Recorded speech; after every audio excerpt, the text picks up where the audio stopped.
And Denver's also ramping up security ahead of tomorrow's inauguration. Multiple marches and protests are planned in the city, and at least one in support of President-elect Biden, while others are planning anti-government demonstrations. As Denver 7's CB Cotton reports, organizers are hoping for peace.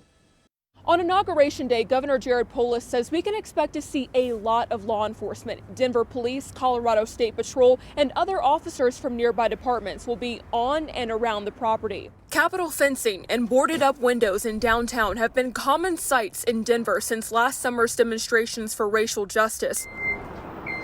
Now, the day before inauguration, they're up again. In the event that any protest becomes violent, we of course cherish our First Amendment rights. But I have full confidence in our state patrol, local law enforcement will ensure the safety and well-being of our fellow Coloradans. Polis says he's also activated the Colorado National Guard should they be needed to protect the state capitol. The effort's precautionary after the January 6th Capitol insurrection. And an internal FBI bulletin warned of armed protest across the country in the days leading up and on Inauguration Day. We are not aware of a Colorado-specific threat.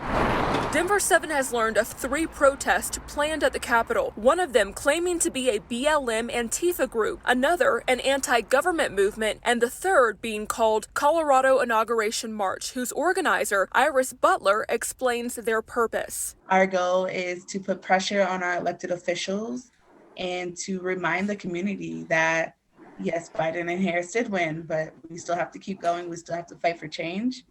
And together we can. Butler says while she doesn't know how Wednesday's turnout will be, she hopes nothing escalates. It doesn't matter what side. You say your piece and then we'll say ours in peace, and let's not cause chaos. But what we've seen in the past, it's not always the case. A week ago, we spoke to a group called MAGA Trump Colorado. Its executive director, Amy Olivier, told Denver 7 at the time her Patriot group is about peace and American values. We're there to represent the American people.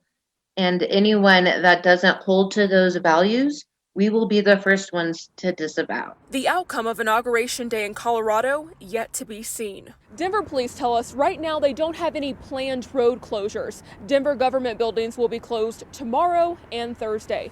CB Cotton, Denver 7.